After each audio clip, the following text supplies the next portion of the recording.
Bonjour à tous, je suis Mickaël Raymond, entrepreneur et auteur de fiction, et je vous souhaite la bienvenue dans Double Vie, un podcast qui tend le micro aux voix de l'imaginaire, autrices, auteurs, scénaristes, celles et ceux qui créent des univers de fiction. Aujourd'hui, je reçois Christophe Martinoli. Christophe est romancier, scénariste, réalisateur et auteur de bande dessinée. Je l'ai découvert avec sa série de romans de science-fiction, Après l'effondrement. En commençant à lire ce livre, je n'avais pas conscience d'entrer dans un univers aussi vaste, aux multiples facettes, patiemment construit par Christophe. Car oui, Christophe est prolixe. J'ai dénombré 8 romans, sans compter ses intégrales, ses 3 BD, ses séries d'histoires plus courtes dans son univers de SF, ses nouvelles et son travail d'éditeur. Alors je me suis demandé, mais comment fait-il ? Eh bien, il est là aujourd'hui et j'espère qu'il va nous livrer une partie de ses secrets. Bonjour Christophe, bienvenue. Bonjour, enchanté, merci de me recevoir. Avec plaisir, je suis très content de te recevoir parce que j'ai suivi un petit peu ton parcours via Twitter, j'ai lu un peu tes textes et en préparant aujourd'hui, je me suis dit, je pense vraiment que pour comprendre ton parcours, il faut revenir au début, il faut revenir un petit peu aux sources parce que tu es, je l'ai dit, romancier, scénariste, tu es un créateur d'histoire, mais tes racines, c'est quand même un peu l'image et le cinéma, tu viens de là, c'est ta formation, je crois. Oui, je viens absolument de l'image et du cinéma. Au tout départ, comme beaucoup d'enfants, je voulais devenir réalisateur. C'est ce que j'ai fait pendant un moment d'ailleurs. J'ai réalisé plusieurs courts-métrages. Et puis petit à petit, je me suis tourné vraiment vers l'écriture parce que c'est vraiment ce qui me passionne le plus depuis toujours. En fait, au plus loin que je me souvienne, j'écrivais des histoires. J'étais au collège. J'ai une anecdote là-dessus, c'est que la première histoire que j'ai écrite, c'était une histoire de science-fiction, déjà à l'époque. Et c'était une sorte de défi que mon frère m'avait lancé. Mon frère est un très très grand joueur de jeux de rôle. Et j'étais un petit peu jeune pour jouer avec eux. J'avais 3 ans de moins, et lui il avait 15 ans. Il faut imaginer que j'avais 13 ans à peu près. Et il me dit bon voilà, tu veux jouer avec nous, bon faut savoir comment fonctionnent des histoires et tout. Il m'avait lancé un défi, il m'a dit mais écoute, écris une nouvelle, on verra. Tu vois. Mais vraiment en mode limite, je me débarrasse un peu de mon frère. Et je l'ai fait et c'est vrai qu'il a été bluffé. Et du coup j'ai intégré son cercle d'amis et tout, et du coup on est toujours très très potes. Et c'était rigolo, quoi. Espèce de truc entre frères comme ça. Et il se trouve que j'avais déjà pas mal d'ambition à l'époque, puisque j'ai dit à mes parents, mais si je l'imprime... alors à l'époque, il faut imaginer, hein, les logiciels et tout, c'était pas comme aujourd'hui. Il fallait trouver un parent qui avait une imprimante, pas aiguille, mais un truc pas trop mal et tout, parce que j'avais vraiment envie de le vendre... Et je m'étais dit, ouais, c'est cool, je vais me faire des sous avec, parce qu'elle est super, cette histoire. C'est 3 pages, hein, tu vois. Et j'avais vendu, je l'avais marketé 5 francs et tout. Et avec ça, alors j'étais pas tout seul, j'avais débauché un pote qui avait un peu moins peur dans la rue et tout, mais on était dans la rue en mode, vas-y, je vends des nouvelles dans mon quartier, quoi. Et bon, j'ai fait ça une fois, hein. C'était vraiment un truc vraiment d'essai, et on s'était payé un cinéma comme ça, et je me suis dit ouais, c'est génial, voilà. Donc c'est vraiment, alors c'est embryonnaire, c'est tout con, c'est un truc de pré-ado, mais voilà d'où c'est parti. Et après je me suis dit voilà, alors à l'époque c'était déjà une histoire avec des vaisseaux, avec de la cryogénie, des choses qu'on va retrouver après l'effondrement, hein. Comme quoi il y a des choses, hein. Donc tu as testé l'auto-édition très jeune en fait. Bah oui, en fait, je faisais de l'auto-édition sans le savoir. C'est formidable. Je connaissais pas ce mot. Et par plusieurs facteurs, j'y suis retourné après. Voilà, parce qu'en fait, entre-temps, j'ai été édité. J'ai fait de la bande dessinée chez les Geminoïdes Associés, qui était une super expérience. J'ai adoré faire ça. Et ensuite, je leur ai proposé, parce que les Geminoïdes Associés, bon, j'imagine que toi et les auditeurs de SF connaissent très très bien. C'est une maison qui est très ancienne, indépendante, qui a été rachetée depuis par les Américains. Mais en gros, voilà, ils sont toujours indépendants. Ils appartiennent pas à des gros studios, etc. Et le propriétaire, si je me trompe pas, d'ailleurs, aujourd'hui, c'est le premier producteur de Superman. Okay. J'avais raconté. Et Et voilà, et donc du coup, je leur propose cette histoire, l'embryon de l'histoire de Après l'effondrement en roman, et ils le prennent pas. Bon, parce que pour des raisons qui, voilà, ça rentrait pas finalement dans leur ligne édito, même si on a eu un petit parcours ensemble pour le développer un petit peu. Et voilà, donc j'ai repris tous mes droits et ils ont dit pas de problème, tu les reprends aussi. On est reparti chacun de notre côté en très très bon terme d'ailleurs. Et je me suis dit bon voilà, j'ai cette histoire, elle me plaît beaucoup. J'adore le concept. Enfin voilà, il y avait vraiment des choses qui me motivaient. Et j'avais eu une première expérience en auto-édition avec ma première trilogie d'anticipation, à savoir Corps d'État, qui est un thriller politique qui se passe en France. Et je me suis dit, voilà, soit je refais l'aventure en auto-édition, qui avait pas trop mal marché, mais en même temps, il y avait plein de choses. J'avais essuyé les pots cassés avec. Enfin voilà, l'auto-édition, c'est un parcours du combattant absolument incroyable. Se lancer tout seul, ça veut dire affronter seul plein de problèmes. Et j'ai eu tous les problèmes en fait, mais tout. Donc, je me suis professionnalisé et je me suis dit voilà, si je le fais en auto-édition, il faut vraiment que je me professionnalise à mort. Enfin, ça m'a permis, voilà, Corps d'État m'a permis vraiment de voir où j'avais des erreurs, où je pouvais m'améliorer. Aussi, je devais embaucher des gens. Enfin, vraiment, il y a des choses que je savais que je pouvais pas faire tout seul, etc. Parce qu'au départ, j'étais en mode, je fais tout seul, couverture, enfin texte, enfin tout. Et je me suis rendu compte que c'était très compliqué. Donc voilà. Et soit j'allais démarcher d'autres éditeurs pour la vendre. Et puis j'ai quand même vu deux intérêts. Un, la liberté.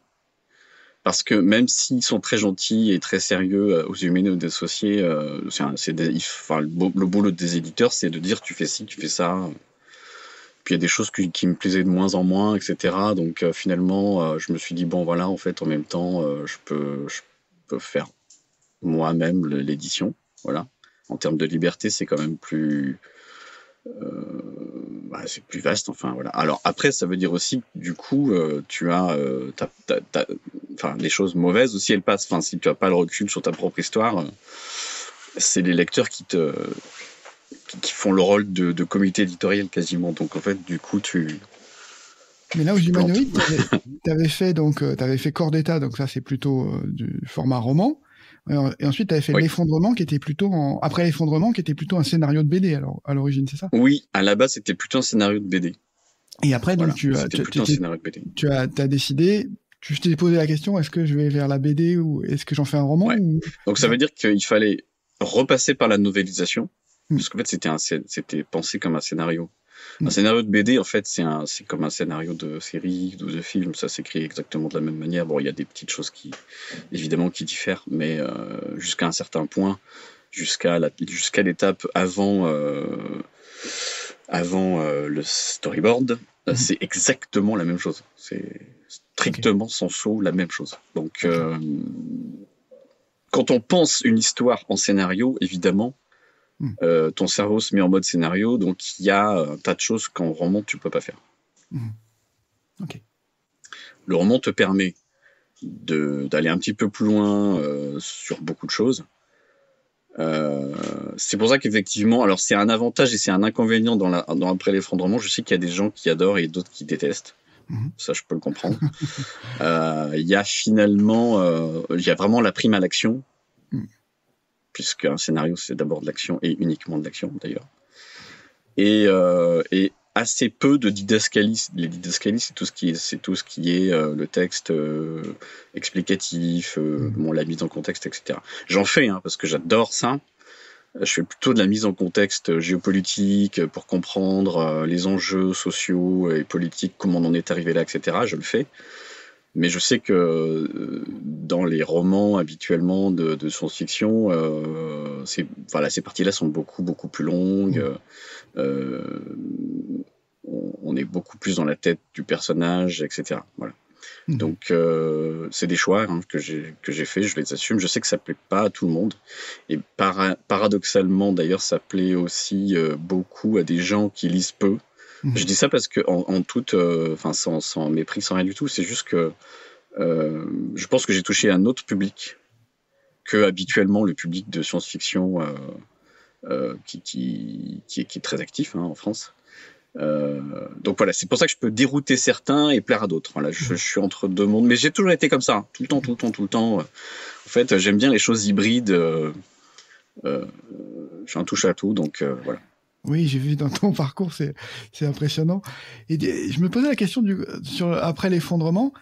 Est-ce que quand tu dis je touche un autre public, est-ce que aussi tu touches un public aussi plus jeune que le lecteur habituel de science-fiction? Parce qu'il y a un style qui est vraiment efficace, quoi, qui est vraiment.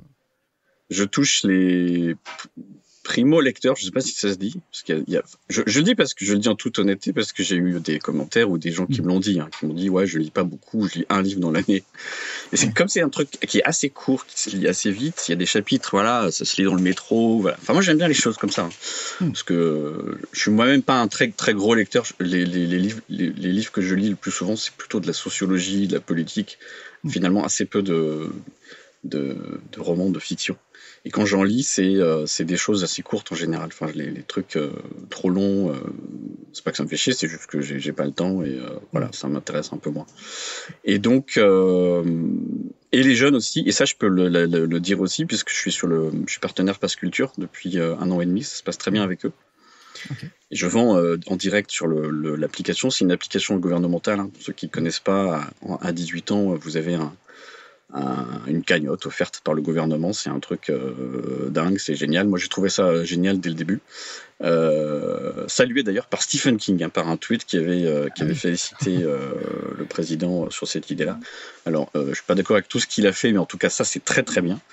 Et chaque jeune donc a 300 balles pour faire plein d'activités culturelles, du cinéma, du théâtre, de la musique, et d'acheter des bouquins, soit en librairie, soit en numérique. Et c'est là où je suis partenaire, c'est que du coup je vends mes bouquins physiques à la Maison de l'Astronomie à Paris, et les livres numériques, c'est moi qui m'en occupe directement avec mon PC. Et ouais, ils ont un certain succès carrément, donc du coup je touche vraiment des jeunes de 18 ans qui m'ont écrit, ils m'ont même mis des commentaires sur la librairie en ligne que j'ai créée, et donc ça me fait super plaisir de pouvoir toucher ce public-là.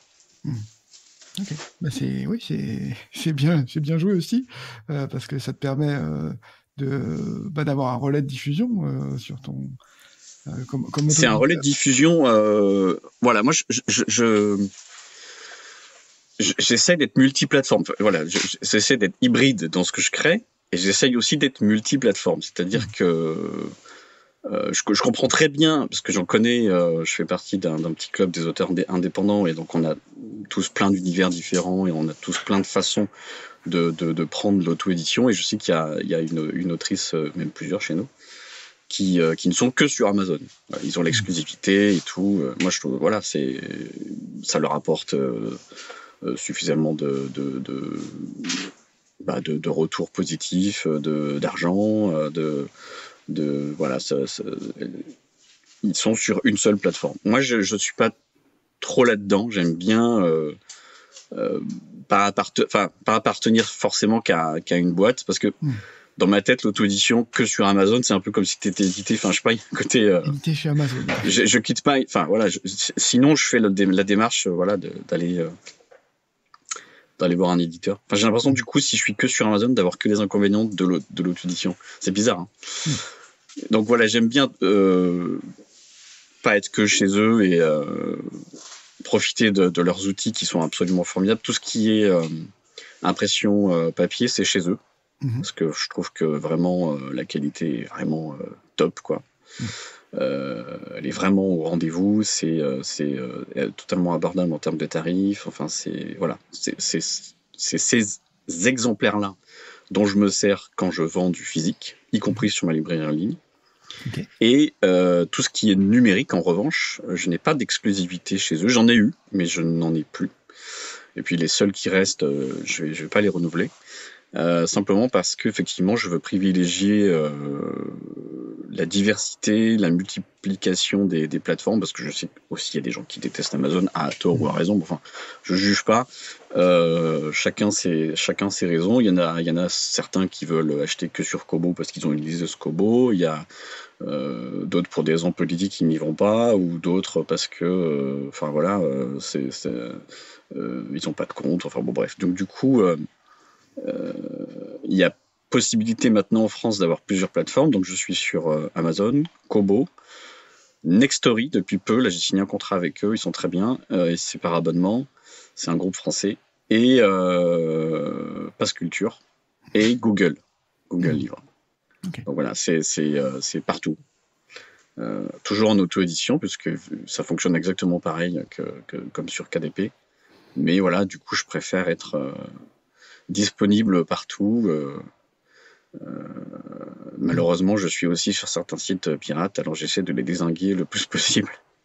Mais vraiment, pitié, n'encouragez pas ça, parce que quand vous volez, enfin, quand je dis quand vous, c'est pas les éditeurs, tes auditeurs sont très bien, j'imagine, mais il y a malheureusement des gens qui pensent même bien faire en mettant sur ces sites-là, en se disant oui, je mets à disposition les bouquins pour le monde, mais c'est moi que vous volez directement, c'est personne d'autre en fait. Donc c'est pas cool, et j'essaye de les dézinguer au maximum en faisant valoir mes droits, tout simplement. Ouais, il y a une frustration autour de ça. Donc voilà, on s'ennuie pas avec l'auto-édition, il y a toujours plein de trucs à faire. Exactement, on en parlait juste avant de lancer l'enregistrement. C'est vrai que t'es sur tous les fronts en même temps pour alors du coup, oui, toute la chaîne. Je sais pas si j'ai totalement répondu à ta question sur après l'effondrement, quand il s'agissait d'aller voir un éditeur, etc. Du coup, quand je disais que je me suis professionnalisé, c'est que pour après l'effondrement, contrairement à Cornetta, j'ai embauché une graphiste, Virginie Pourchou, et j'ai embauché un illustrateur qui m'a fait les magnifiques illustrations originales de la saga. Je voulais vraiment un truc qui claque quoi, vraiment, et qui corresponde exactement à ce que je voulais, parce que voilà, donc ça demande de l'investissement, du temps, enfin, voilà. Et puis Michel Gibaud, il a travaillé de façon absolument admirable. J'ai aussi beaucoup appris à leur côté. Et ensuite, j'ai embauché aussi des gens pour faire la relecture et les corrections des fautes. Voilà, c'est un boulot éditorial classique, mais du coup, j'ai fait ça dans les règles. Ok. J'ai vu que sur cette série, tu avais placé. Ça fait. Il y a une petite originalité, c'est que l'histoire se passe en France, en fait. Donc, oui. Ça, j'y tenais beaucoup, ouais. Il y a un côté local, science-fiction locale qui est. En tout cas, ça démarre. En fait, en France, quoi. Mon bouquin préféré, tu vois, c'est un peu un bouquin totem. Il est même sur mon bureau là. C'est mon père qui me l'avait offert quand j'étais petit. C'est La Nuit des Temps de Barjavel. Donc science-fiction française. Et j'ai adoré le traitement à la française, justement, de cette science-fiction, qui est avec un traitement réaliste, on pourrait dire fantastique réaliste, enfin, où on peut appelons ça comme on veut. L'ancien mot en France, mais je suis sûr que tu le sais, c'est le merveilleux scientifique. Pour la science-fiction, en fait, c'est un mot qui est apparu dans les années 70, plutôt anglo-saxon. Mais en fait, en France, avant, on disait merveilleux scientifique. Ça veut bien dire ce que ça veut dire, c'est-à-dire qu'on est à la frontière de l'invisible, et on s'autorise à faire un certain nombre de choses qui pourraient exister, ou en tout cas on a envie d'y croire. Enfin, je sais qu'en France on a vraiment cette tendance, et c'est très bien, il faut l'assumer, à vouloir expliquer les choses, voilà. Enfin, on peut en discuter, mais je reste persuadé que par exemple Harry Potter en France c'est pas possible, simplement parce que en France, on te dirait, si tu fais Harry Potter, ouais, mais alors ça vient d'où la magie, mais comment il fait ça en fait en vrai et tout. Enfin, et c'est très bien, tu vois, on a un esprit absolument cartésien là-dessus. On a eu des grands auteurs évidemment de fantastique et tout, mais à la française. Voilà, c'est différent. Et donc, quand, en tant qu'auteur, on se dit je vais proposer des histoires, évidemment qu'on a été abreuvé, enfin moi le premier, de science-fiction anglo-saxonne par les films que j'adore, hein, je trouve ça formidable. Mais quand on est là en termes de force de proposition, on se dit ok, je suis français, je connais bien la France, pourquoi je vais aller m'embêter à situer mon histoire ailleurs? Je la fais en France, quoi, c'est tout, quoi, voilà. Et donc, et en fait, ça marche super bien. Ça marche super bien. Il y a un côté, local. Il y a un côté, ça me parle parce que finalement, je cite des noms de villes, des choses et tout. Et finalement, voilà, c'est très ancré géographiquement. Donc l'histoire se passe en Rhône-Alpes. Et une région que je connais très bien. Et d'ailleurs, ça va même encore plus loin parce qu'en auto-édition, on fait ce qu'on veut et on assume. La couverture de Dernier Départ, c'est une photo que j'ai faite d'une vraie rue qui existe vraiment, que je cite, mais sous son ancien nom dans le roman, que vous allez pouvoir retrouver en le lisant, et qui est une vraie rue qui existe toujours. C'est la voie nationale, et c'est une voie qui existe depuis l'Empire romain.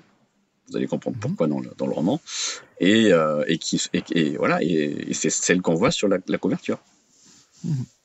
Okay. Exactement. Tout est réaliste en fait. C'est ça qui est génial que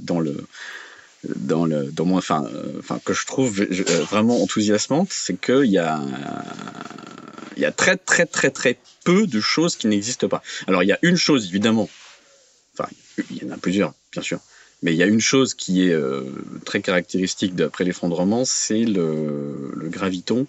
C'est une particule. Alors le graviton, il y a même une fiche Wikipédia, hein, c'est pas moi qui l'ai inventé. C'est une brique voilà, dont se servent les auteurs de science-fiction pour dire voilà, c'est une matière qui permet de faire léviter les choses. Donc ouais, je m'en sers. Par contre, je dis d'où elle vient et comment elle est arrivée là. Enfin, tu vois, encore cette espèce de truc de dire oui, il faut tout expliquer. Et mais voilà, donc voilà, c'est ce qui permet l'élévation la fabrication et l'élévation d'arches. Sinon, évidemment, ce serait pas possible hein, sur Terre. On voit comment ça se passe déjà. Artemis, le truc qui pèse plusieurs tonnes, il faut une force considérable pour envoyer 3 bonhommes dans l'espace. On imagine 100 000. Oui. Aujourd'hui, c'est pas possible. Donc, il faudrait du graviton ou un truc comme ça. Donc voilà. Pourquoi la France est pas parce que simplement c'est ce qui me ressemblait le plus, et j'avais vraiment envie de faire de la science-fiction française complètement assumée. Ça avait bien marché pour Corps d'État. D'ailleurs, je me suis dit continuons, tu vois. Voilà. Donc Corps d'État, je crois que tu expliquais que c'est finalement le même univers à des périodes différentes. Oui. Et tu le projettes. Donc Corps d'État. Ouais, c'est une espèce d'univers étendu, ouais. Une dystopie, c'est ça. Ça part en dictature, un État qui dérive. En fait, Corps d'État, c'est déjà de l'anticipation, sauf que c'est beaucoup plus proche de nous. C'est pas situé en termes d'années, mais en fait, on imagine que ça se passe. Disons entre maintenant et 30 ans, puisqu'il y a aussi un petit peu quand même d'intelligence artificielle, il y a des voitures qui sont autonomes, etc. Donc ça, c'est pas encore totalement le cas aujourd'hui, mais on imagine que ça va quand même arriver assez vite. Et donc dans ce contexte où effectivement il y a plus de robotisation, les gens sont beaucoup plus au chômage, il y a le revenu universel, il y a le dérèglement climatique, il y a des fortes migrations dans le monde qui fait qu'il y a des endroits qui sont invivables et donc qui créent d'énormes tensions. Et dans le bouquin, j'ai dit que c'était le retour. J'avais prédit le retour de la guerre en Europe, alors qu'à l'époque, quand je l'ai écrit, il n'y avait pas du tout la guerre en Europe. Et aussi de fortes tensions en France avant les Gilets jaunes. D'ailleurs, il y a des gens qui m'ont écrit après les Gilets jaunes en me disant mais c'est chelou ton truc. Donc voilà. Enfin bon, après c'est de l'anticipation. J'adore la géopolitique, j'adore la politique. J'adore la sociologie. J'aime voir comment les gens fonctionnent dans des moments durs, dans des moments de tension. J'aime bien mettre mes personnages comme ça face à des responsabilités dans des situations extrêmement tendues. Et là, le plot de Corps d'État, c'est on est le soir de la réélection du président de la République. Et il est sur scène, il est à la Concorde, il lève les bras au ciel, il est heureux, tout le monde est content. Et il y a quelqu'un qui vient lui taper la main dans le dos. Et en fait, il s'est pas rendu compte que c'était une seringue. Là encore, j'avais écrit le truc avant. Mais bon, ça se faisait déjà dans certains pays de se débarrasser d'ennemis comme ça. Et il sort un truc qui le pique et tout, ça va pas. Et il s'effondre sur scène et tout le monde pense que c'est une caisse cardiaque. Il y a zéro preuve que c'est autre chose. Voilà, zéro. Évidemment, quand ça se passe comme ça en France, il y a le président du Sénat, enfin en l'occurrence la présidente, puisque c'est une présidente du Sénat dans mon bouquin, qui prend le relais pendant un certain nombre de jours. C'est dans la Constitution, c'est le deuxième personnage de l'État. Et mon personnage principal, à savoir Erwan, qui est marié à Claire, ils vont avoir un enfant. Il lui tombe dans les mains la preuve qu'il s'agit d'un assassinat et non pas un accident cardiaque. Qu'est-ce que tu fais avec cette info ? Qu'est-ce que tu fais ? Toi, tu es à l'Assemblée nationale, tu n'es même pas député, tu es juste assistant parlementaire.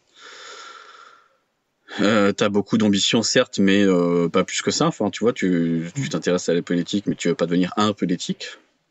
Donc ce personnage et il dit à sa femme, il dit mais putain, mais on fait quoi là ? C'est sûr et certain, il a été assassiné. Donc et plus en fait ils s'enfoncent dans le truc et plus ils veulent le buter quoi. Et donc on part là-dedans et j'en dis pas plus. Il y a 3 tomes parce qu'il y a beaucoup de choses à dire. Mais en fait en gros c'est un truc, ça fait. C'est vraiment l'histoire d'un type ordinaire qui est balancé et qui va malgré lui devenir il doit devenir un héros. Enfin, t'as pas le choix en fait. Sinon tu crèves. Moi j'aime bien ces personnages-là où à un moment donné tu fais j'y vais quoi parce que j'ai pas le choix. Donc voilà, ça c'était la première trilogie. Et qui effectivement s'inscrit dans cette grande dystopie. Et donc on est 50, beaucoup plus tard dans ce monde-là, en 2000. Alors, par contre là c'est daté. En 2026, j'ai imaginé que on serait survolé par une immense comète qui fait peur à tout le monde. Elle passe vraiment très très près cette comète.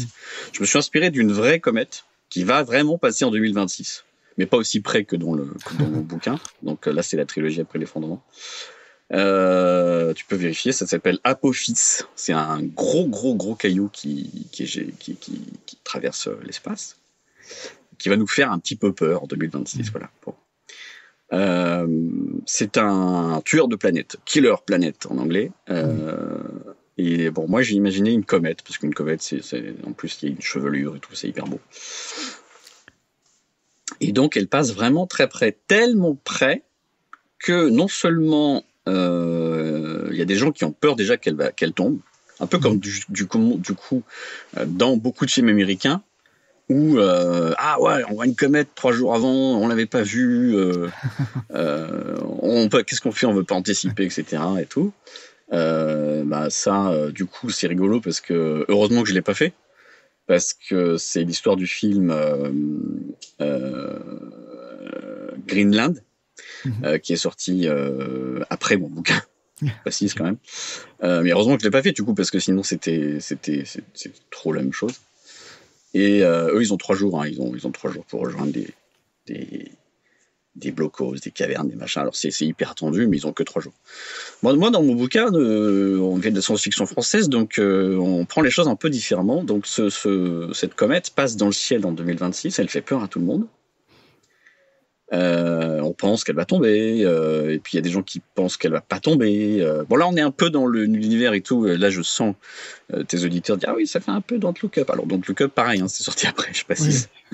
Mais bon, en même temps, voilà, c'est normal, on est des auteurs, on réfléchit au monde dans lequel on vit et on voit qu'effectivement, il y a beaucoup de gens qui doutent de la parole officielle, etc. À tort ou à raison. Donc voilà, bon, il y a cette comète dans le ciel et elle tombe, elle est assez proche, il y a quand même des bouts qui tombent sur Terre.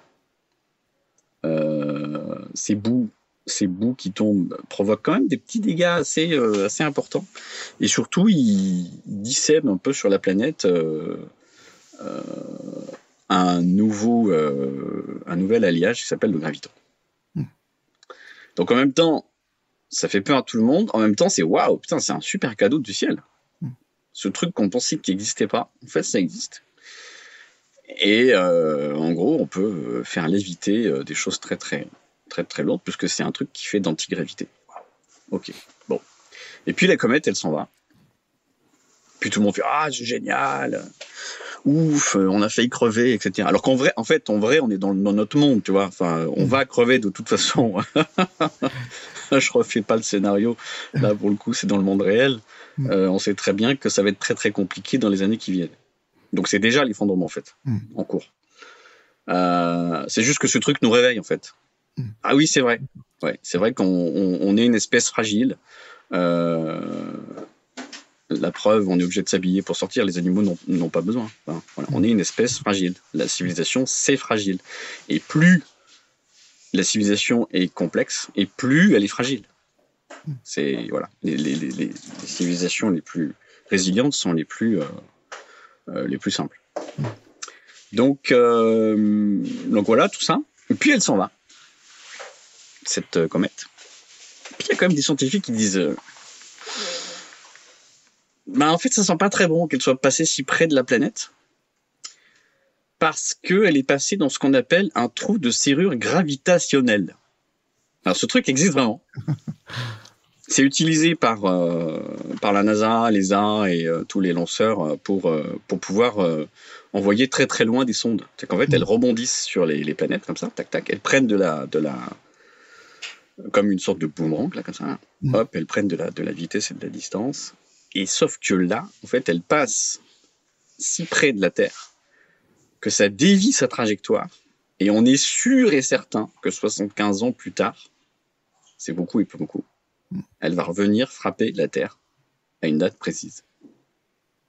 Et là, donc il y a des gens qui n'y croient pas du tout, pensent mais c'est un complot des élites pour pouvoir encore bouffer plus et voilà, etc. Sauf qu'en fait, elle va tomber.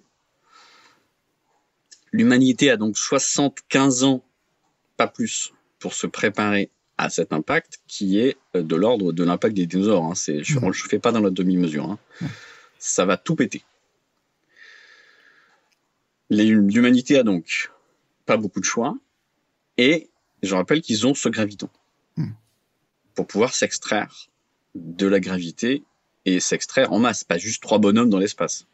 C'est pas juste voilà.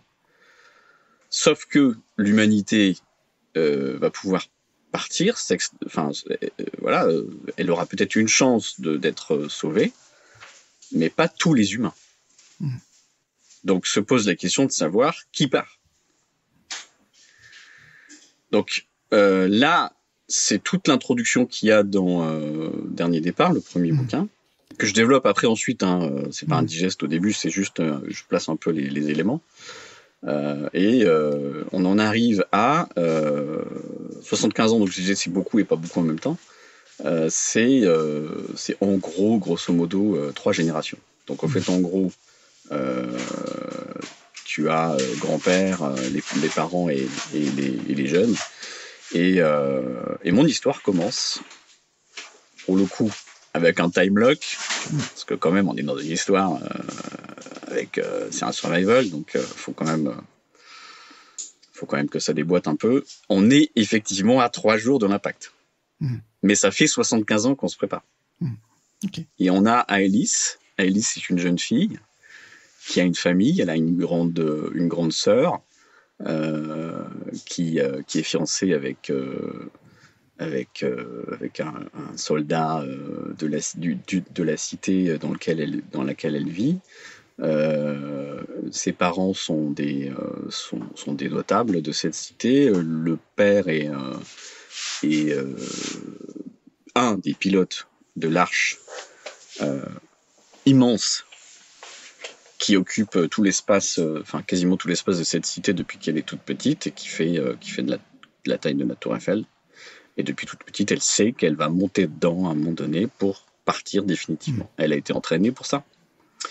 Elle a été entraînée pour recréer de la vie sur une autre planète. Et elle va devoir dire au revoir à tout ce qu'elle connaît. Ce qu'elle connaît, c'est une cité immense, fortifiée, avec des murs de plus de 150 mètres de haut. Elle n'est jamais sortie. Et on lui a dit qu'il fallait qu'elle soit à la hauteur de la chance qu'elle a, parce que tout ce qu'il y a autour a disparu, ou s'est effondré. Donc en fait, avant même l'impact de la comète, la société s'est effondrée. C'est la catastrophe avant la catastrophe. Mais elle n'est jamais sortie, elle ne sait pas ce qui se passe dehors. Et ils sont 800 000. Voilà, il y a des ouvriers, il y a des ingénieurs, il y a des pilotes, il y a des politiques, voilà, etc. Sa mère, c'est une politique d'ailleurs. Ce qui me fascine quand tu racontes, c'est que tu dis voilà, j'écris très direct, je développe pas beaucoup, etc. Mais quand même, tu as un world building, tu as tout un univers créé qui est très, le très, world très riche, building, en fait. j'ai mis des mois à l'écrire. Ensuite, quand il s'agit de faire de l'action, il faut choisir dans ce world building les choses qui vont, toi, en tant qu'auteur, te servir à raconter l'histoire, mais voilà, là, on a le temps, on est entre nous, tu vois, j'ai le temps de développer, mais c'est pas du tout raconté comme ça en fait, en vrai. On est du point de vue d'Alice, elle est née dans la cité, on la réveille un matin, allez, dépêche-toi, il y a maman qui va, voilà, et puis maman, elle a un super discours à faire, etc. Enfin, voilà. C'est une autre façon de, voilà. Moi, là, on a le temps, on est entre nous, je fais du world building parce que j'adore ça et que je suis sûr que toi aussi, mais mais c'est vrai qu'effectivement, voilà, tout ça pour dire qu'effectivement, oui, c'est tout est cohérent. Enfin, j'essaye que ce soit le cohérent au maximum. Et puis même pour moi, c'est important parce que sinon, moi, j'y crois pas. Tu vois, enfin, voilà. Il faut vraiment que j'y croie pour vraiment me lancer dans l'histoire. J'ai des questions justement sur la manière dont tu le construis parce que tu l'as construit. Alors, c'est des tomes qui, comme tu dis, tu vas assez droit au but. Donc, c'est des tomes qui sont assez par rapport à la science-fiction classique qui est énorme, c'est des petits tomes en fait. Est-ce que tu as fait ça de manière délibérée?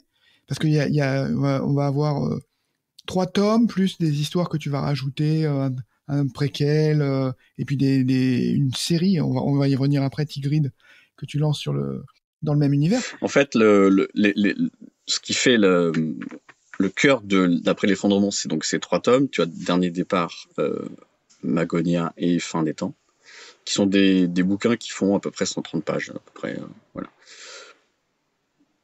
Avec beaucoup d'actions et donc tout ce world building que j'ai expliqué, plus plein d'autres trucs et qui sont quand même développés dans les 3 romans. Et ensuite, tu as Elon, c'est une nouvelle préquelle qui va s'intéresser à un des personnages et ça se passe juste avant le tome 1.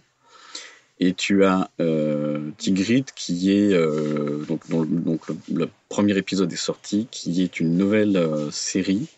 Donc là, je lance un espèce de nouveau format. C'est des formats encore plus courts, donc type justement nouvelle, mais là pour le coup c'est comme un feuilleton que j'espère être mensuel pour pouvoir voilà, pour le développer sur le long terme. Je rassure tout le monde, il y aura ensuite la compilation et ça deviendra un roman complet compilé. Mais en tout cas, j'essaie de le proposer comme ça, de façon sérielle. Donc oui, les romans sont courts, mais simplement parce que c'est ce qui me ressemble le plus.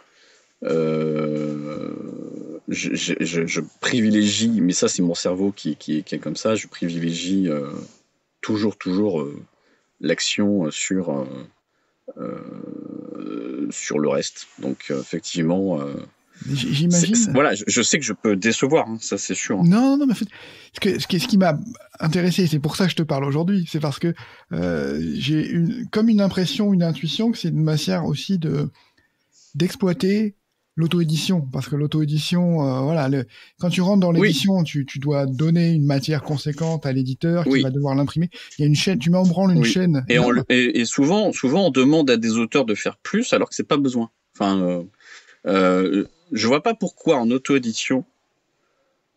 Enfin, je comprends pourquoi on voudrait faire la même chose, et puis il y a des choses évidemment sur lesquelles on peut pas passer à côté. Je veux dire, par exemple, ne serait-ce que la typo, pour que le nom se voit bien, de faire une image attractive, d'écrire bien, sans faute, etc., de la mise en page et tout. Mais ensuite, il y a des choses qu'on peut proposer en auto-édition que l'édition classique ne propose pas. Pourquoi ne pas y aller ? Alors, les formats courts comme ça se fait pas trop en France. Là, pour le coup, ça se fait aux États-Unis. Ils appellent ça une novella. C'est des romans courts qui font moins de pages que les attendus classiques français. Alors, je sais plus qui avait dit ça, mais je pense que c'est entre la grosse nouvelle bien fournie et le petit roman. Je pense que c'est un format qui peut plaire à un large public. C'est-à-dire que on n'a pas toujours le temps de se lancer corps et âme dans une histoire. Mais je pense que proposer des histoires qui sont assez courtes, enfin, c'est pas non plus des nouvelles, hein, mais une nouvelle, c'est quoi ? C'est 5000 signes. Là, je crois que je dois être à 35 000 ou 40 maximum. Et on voit bien que la tendance aussi générale, même en vidéo, c'est d'aller vers des formats les plus courts possibles, etc. Simplement, c'était pour se démarquer de la télévision classique, etc. Enfin, voilà. Enfin, je trouve que les formats ont tendance à se diversifier, et c'est très bien. Et de proposer des choses sérielles aussi, ça c'est intéressant. Et c'est pour ça que j'ai voulu créer Tigrid, parce que là encore, l'édition classique ne peut pas aller là-dedans, alors que l'auto-édition avec les lecteurs qui me suivent, ça oui, on peut le faire. En gros, j'ai une base de lecteurs qui commence à être assez conséquente. Sur après l'effondrement, j'ai pas refait les chiffres, mais enfin je les fais tous les 2 mois à peu près. Je dois être à peu près en tout cas je suis à plus de 5000 lecteurs uniques. Et je me suis dit, bon, bah voilà, à un moment donné, il y a cet univers. Il y avait une porte d'entrée avec un des personnages qui apparaît dans le tome 3, qui s'appelle Tigrid. Et je me dis, voilà, c'est aussi une bonne façon de faire découvrir la saga, de la faire vivre aussi, tout simplement. Et de présenter ça sous forme de feuilleton avec un rendez-vous que j'espère être mensuel. Je tiendrai parole. C'est une façon, non seulement éditoriale de proposer des histoires, mais aussi en tant qu'auteur de se dire ok, il y a tout un univers à développer, partons ensemble. Alors ça se fait, je sais que c'est pas moi qui l'ai inventé, hein. Ça se fait sur Amazon aux États-Unis, ça s'appelle Kindle Vella. Et ça se fait aussi sous format gratuit. Alors j'ai plus le nom de cette plateforme. C'est peut-être Wattpad, peut-être. Ouais. C'est Wattpad, c'est ça. Ouais. Qui propose. Alors du coup c'est pas forcément des chapitres, mais en tout cas c'est des histoires comme ça, et tu as des lecteurs qui te suivent ou pas d'ailleurs, et tu fais ton lectorat comme ça. Et je trouve que du coup ça c'est hyper intéressant. Je comprends même pas d'ailleurs comment c'est possible qu'il n'y ait pas plus de gens qui le fassent. J'adore même le format feuilleton. J'adore un format feuilleton avec voilà. Et le format existe aux États-Unis, c'est Kindle Vella avec 2 L. Je sais pas si ça marche, mais en tout cas voilà, ça fonctionne comme une série. Ils offrent en gros le premier tome. Et j'ai regardé, c'est 5000 signes, donc c'est des formats nouvelles. Ah oui, 5000 signes, oui.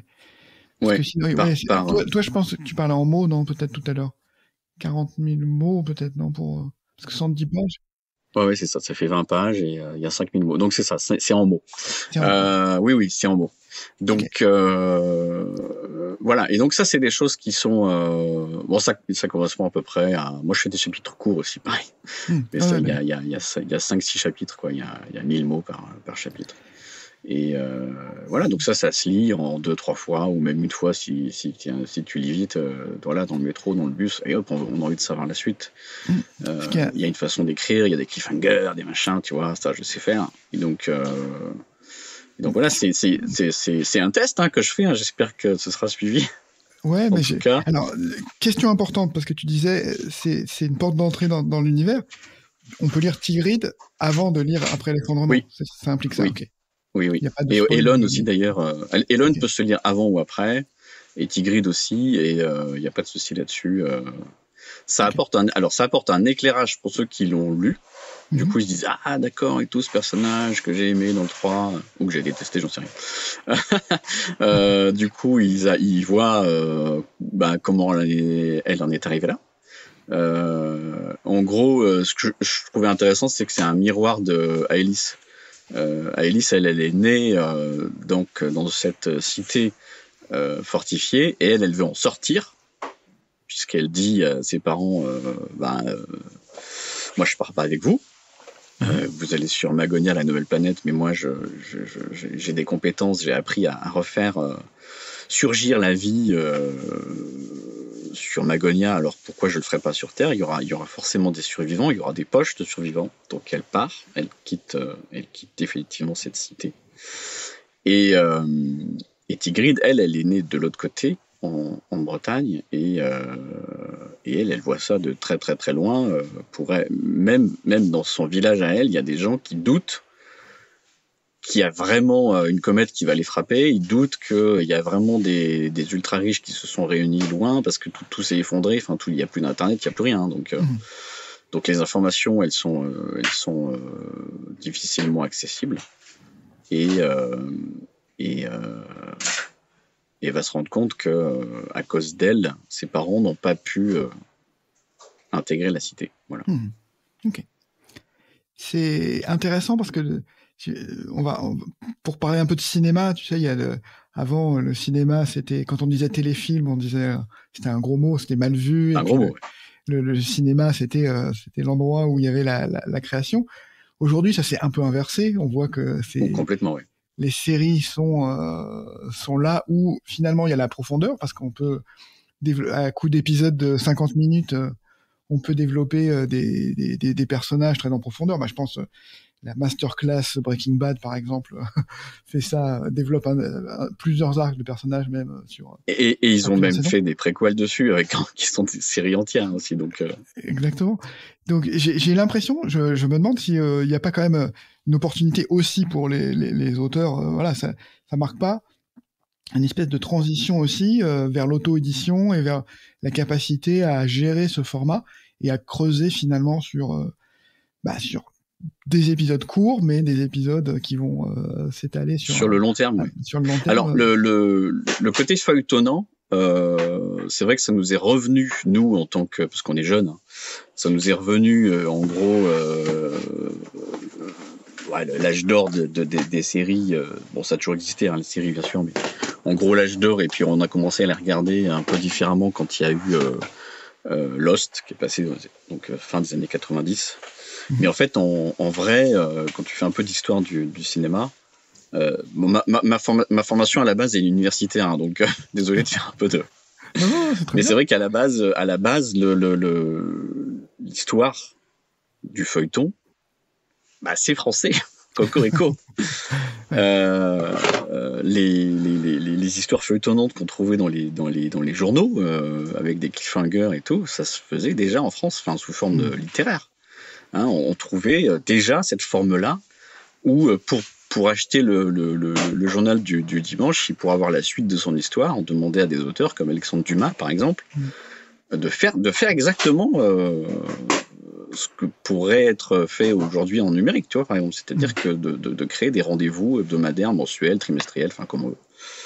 Donc cet aspect feuilletonnant-là et la création donc, des histoires qui vont avec, puisque ça suggère des choses sur le long terme, ça suggère aussi de faire ce qu'on appelle des cliffhangers, voilà. Ensuite, ça a été exporté aux États-Unis par Pathé Gaumont. Et il y a eu un retentissement énorme dans les salles de cinéma aux États-Unis avec les séries Irma Vep et tout ça, etc. Enfin, Feuillade, machin, enfin, tout ça, c'était des trucs à suivre au cinéma. Et il y a eu un abandon total en France de ce format-là, au profit du cinéma, etc. Alors qu'eux, ils ont gardé ça pendant longtemps et l'aspect sérialité et tout ça est revenu après en France, hein, bien sûr, mais plus tard. On le retrouve même au cinéma avec les univers type Marvel où on essaye de feuilletonner, même de faire des passerelles avec les séries Disney, etc., où on essaye de créer un univers complet, quoi. Mais en fait, on a trouvé un univers, on a trouvé un personnage fort, on a envie d'y retourner et de faire revivre encore et encore sous plein de formes, sous plein de points de vue cet univers-là. Enfin, je veux dire, c'est rassurant pour le producteur parce qu'il va mettre beaucoup de ronds il se dit bon bah finalement c'est une licence et en même temps pour les auteurs c'est hyper enthousiasmant parce que quand tu as des univers aussi riches que par exemple Star Wars, la dernière série là qui passe sur Disney, Andor, c'est à l'opposé. Je sais plus, je l'avais écrit dans un tweet, mais c'est à l'opposé de l'univers Star Wars fantasy du départ. C'est un truc de science-fiction pure et dure où il n'y a pas de magie. En fait, la magie, c'est la force. Hein, là, il n'y en a pas. Du coup, c'est intéressant parce que c'est rare. Et on se rend compte que voilà, c'est ultra politique. Et d'ailleurs, ils sont allés chercher des auteurs de fous. Les 2 derniers épisodes là, que j'ai vus, là, enfin, qui sont passés là, cette semaine, pardon, d'actu, les 8 et 9, c'est Beau Villimon qui les a écrits. C'est l'auteur de House of Cards.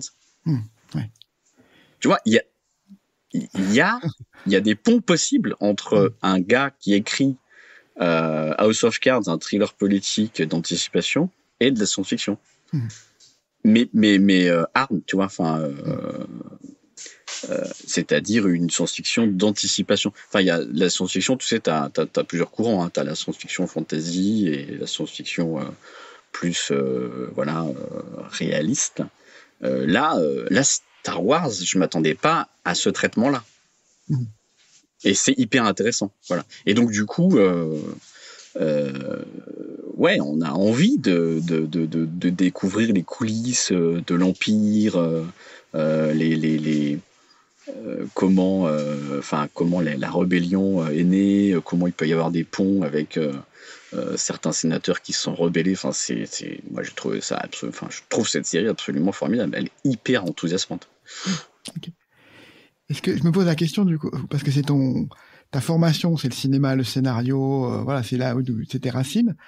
Est-ce que tu es encore dans cet univers-là? Est-ce que tu as envie de scénariser tes romans? Alors oui. Oui. Alors il se trouve que, alors revenons un tout petit peu en arrière. Du coup, après à la base, Corps d'État, c'était aussi un scénario que j'avais écrit pour la télévision. J'avais été finaliste d'ailleurs du prix Lagardère. J'avais pas obtenu, mais j'avais été finaliste du prix Lagardère du meilleur scénario quand j'avais 20 ans. Et à la base, c'était un scénario et je me suis dit, bah, c'est quand même con, j'adore cette histoire et je l'ai novélisé. Voilà. Donc c'est un peu toujours la même trame, tu vas me dire. Et effectivement, pour Après l'effondrement, donc c'était un scénario, c'est de BD là pour le coup.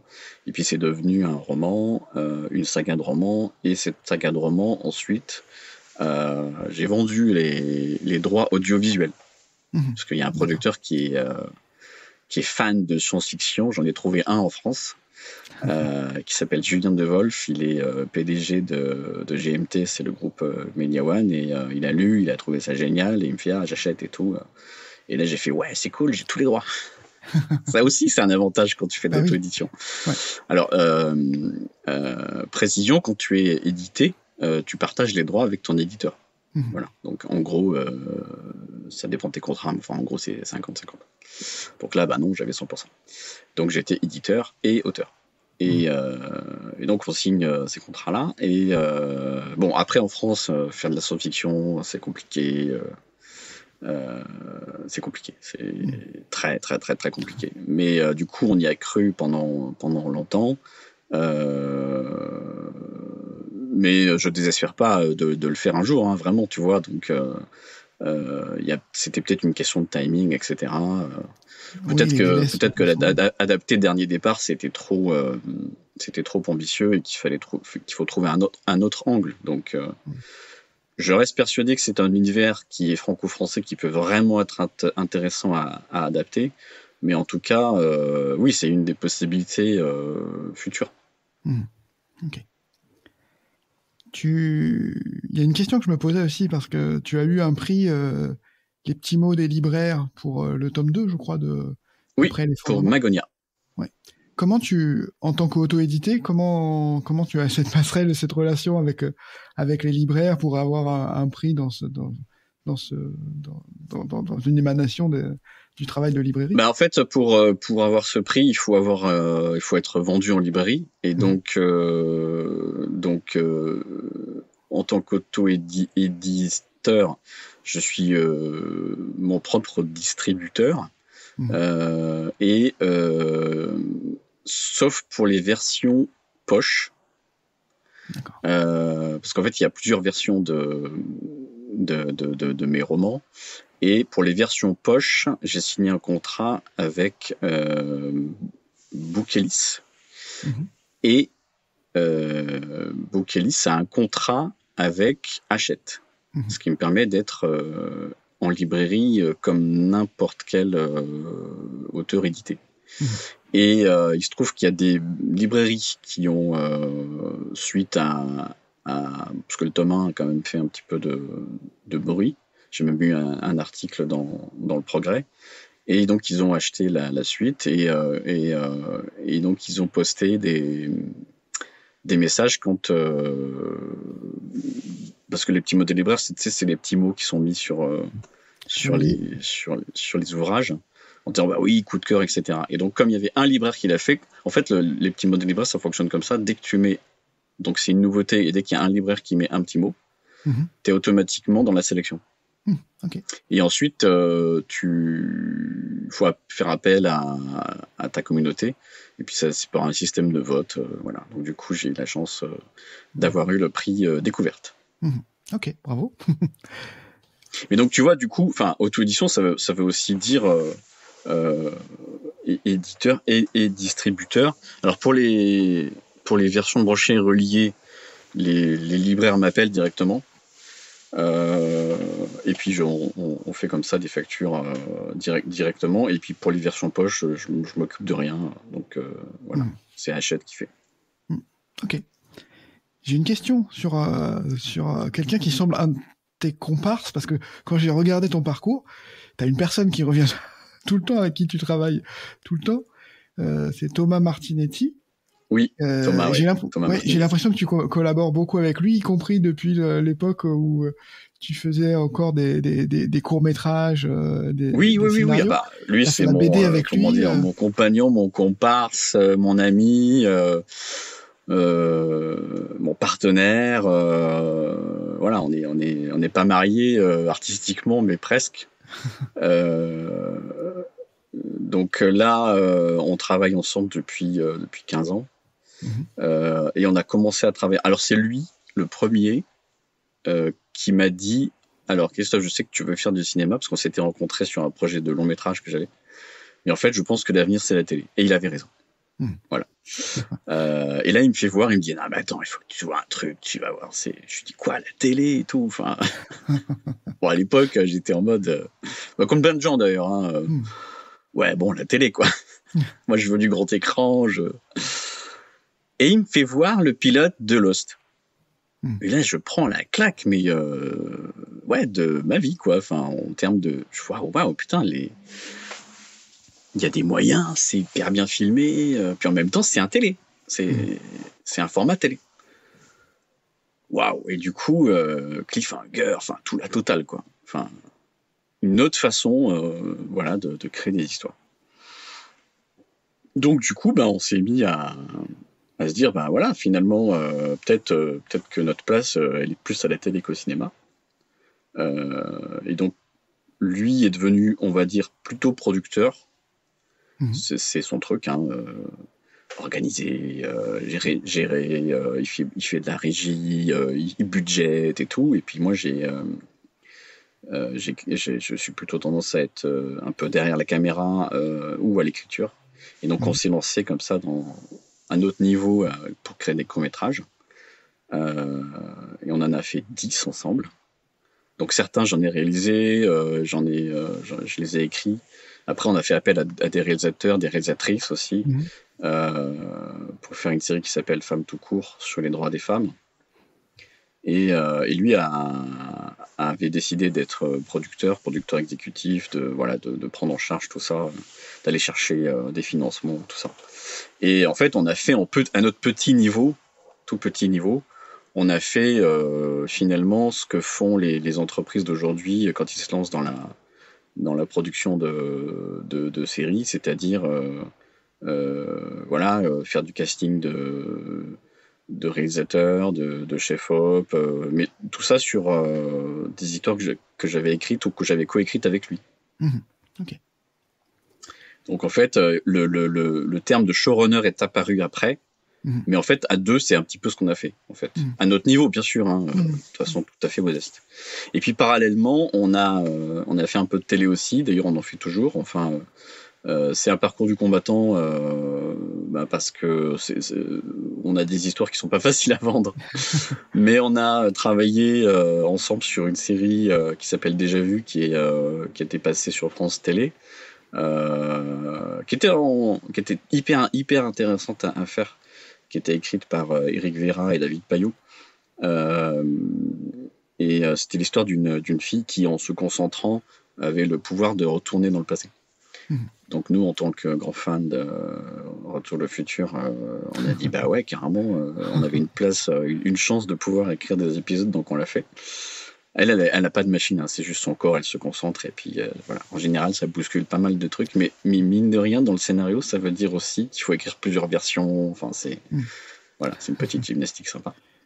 Et puis voilà, puis ensuite on a vendu beaucoup d'options, qu'on appelle ça. Alors les options, c'est quand tu crées quelque chose, toi, dans ta cuisine d'auteur, et puis tu la vends sous forme d'option à un producteur qui le développe. Parfois, ça peut être aussi une option basée sur une œuvre existante, donc c'est ce que j'ai fait avec Après l'effondrement quand j'ai vendu les droits.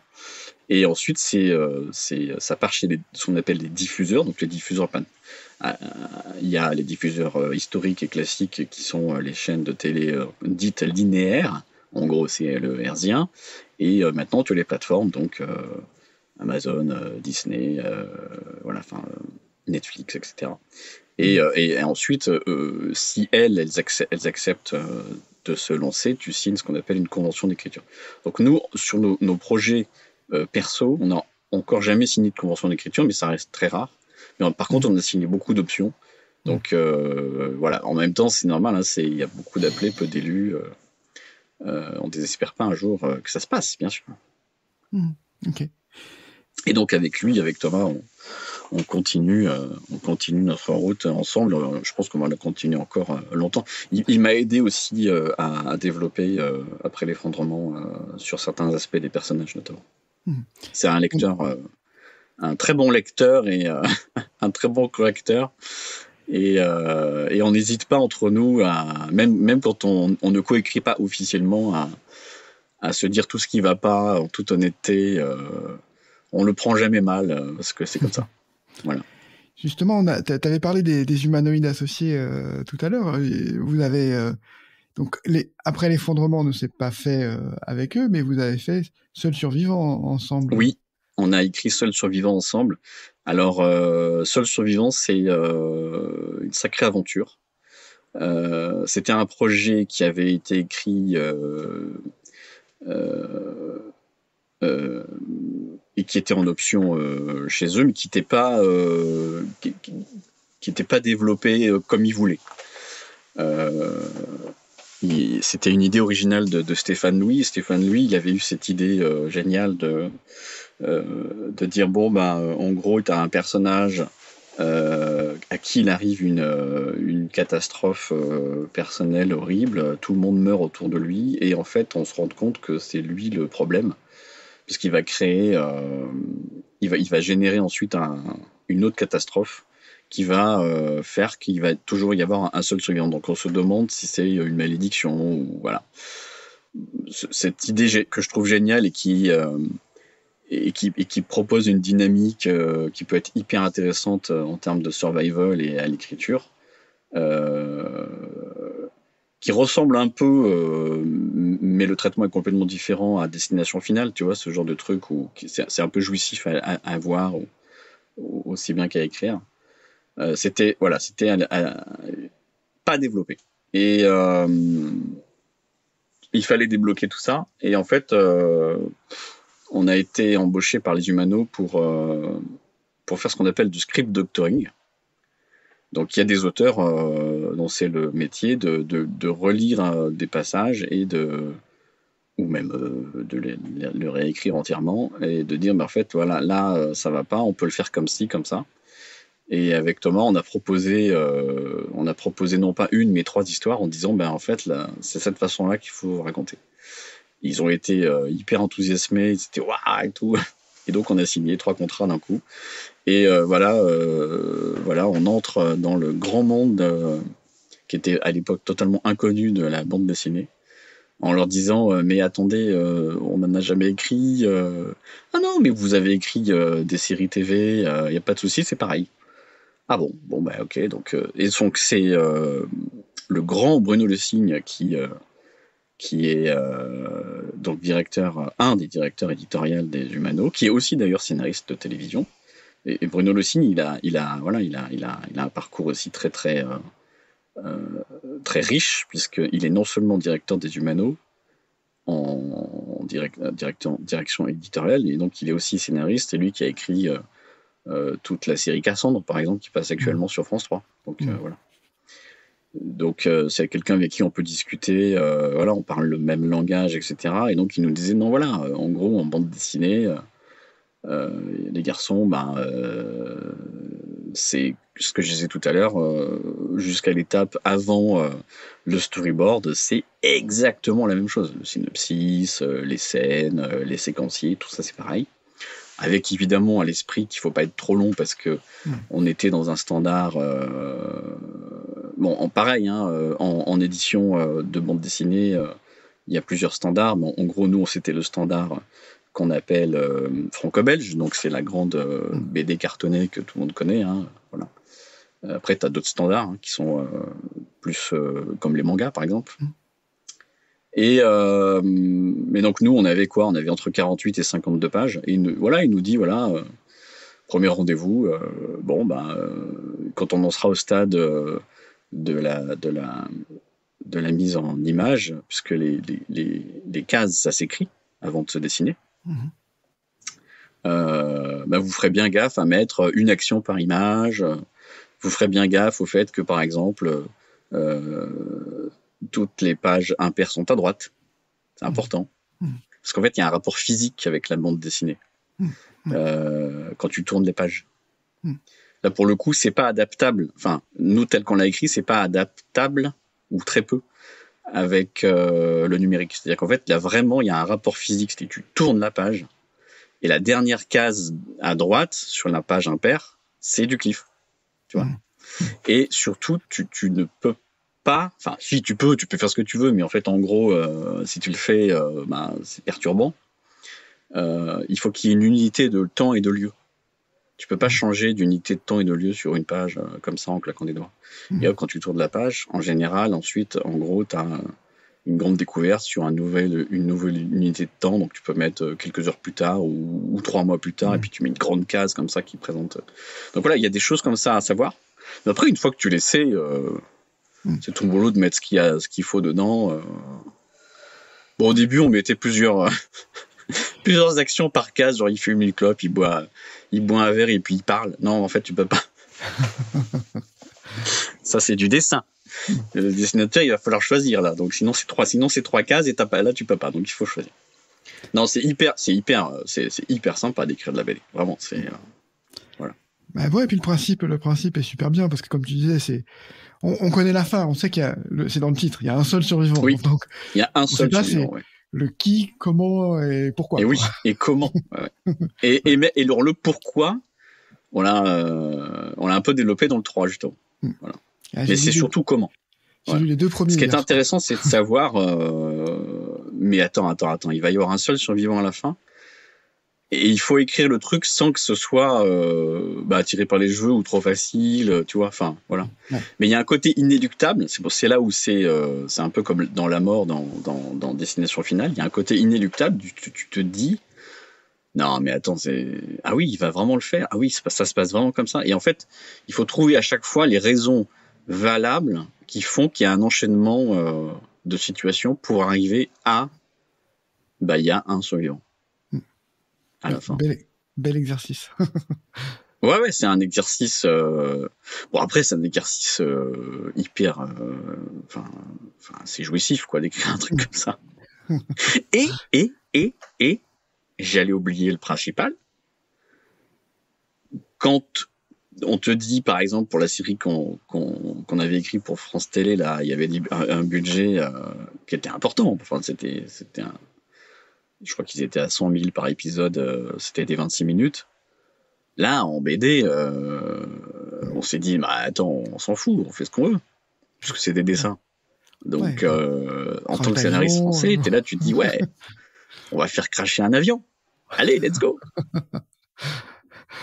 Ouais, franchement, j'ai passé un bon moment hier soir en lisant les 2 premiers tomes. La dernière question que je veux te poser, c'est est-ce que quelle est ton actualité, qu'est-ce que tu prévois, de quoi tu as envie de parler sur la suite bon, il y a Tigrid. Écoute, là, donc, je suis toujours après l'auto-édition, c'est beaucoup de maintenance, beaucoup de. Enfin, en plus, je suis comment on appelle ça, un maniaque du détail, donc du coup, je suis tout le temps à modifier tel truc, etc., tel résumé, enfin, mise en ligne, etc. Enfin, bon, ça me prend un temps fou. Donc ça, c'est de la maintenance, on va dire, de mon entreprise d'auto-édition. Après, en termes vraiment de création, donc du coup, il y a vraiment le gros projet d'écriture, c'est Tigrid et c'est ce feuilleton. Je pense que je vais proposer aussi plus tard un autre univers, mais plus peut-être dans l'univers un peu du jeu vidéo, je verrai. Et ensuite, je vais essayer ou réessayer plutôt, de vendre les droits de la saga après l'effondrement, parce que je pense qu'il y a quand même vraiment du potentiel, et il y a une façon de le faire qui sera peut-être pas trop chère. Voilà, on va voir. Et puis parallèlement, donc j'écris des projets de séries télé. Donc là, j'en ai une actuellement avec Thomas Martinetti et Samuel Delage. On est en finalisation. Voilà, c'est une histoire qui se passe pendant la construction de la Tour Eiffel. Voilà, tu noteras encore l'ambition du projet. Ça va être compliqué à vendre. Mais c'est hyper enthousiasmant à écrire, ça c'est clair et net. Et puis voilà, et puis d'autres projets en télé. Parallèlement aussi, là cette année, j'ai écrit un synopsis pour la série Alex Hugo, par exemple, que je trouve génial. C'est un western moderne avec Samuel Le Bihan. Là, c'est vraiment hyper intéressant à écrire. Et puis peut-être aussi d'autres séries. Voilà, le but aussi, c'est de bosser aussi sur d'autres univers, pas forcément des choses à soi. mais aussi, c'est un peu, tu vois, ce qu'on a fait peut-être aussi sur Seul Survivant. À la base, c'était pas notre concept, mais on s'y est très bien mis ou déjà vu, qui était l'univers d'autres personnes, tu vois. Donc, c'est aussi intéressant de travailler sur d'autres univers avec d'autres méthodes de travail aussi, voilà. Donc j'élargis mon réseau. Je fais partie de la guilde des scénaristes aussi, c'est pour ça c'est hyper intéressant de rencontrer plein de gens qui ont plein de choses à raconter diverses. Ouais, tu baignes dans les histoires.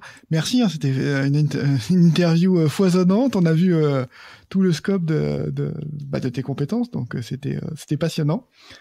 Merci beaucoup. Au plaisir. J'ai l'impression d'avoir parlé beaucoup et en même temps d'avoir dit 1% de tout ce que je voulais dire, mais...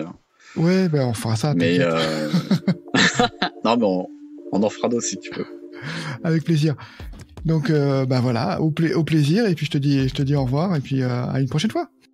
Eh bien, merci beaucoup. Merci à tous.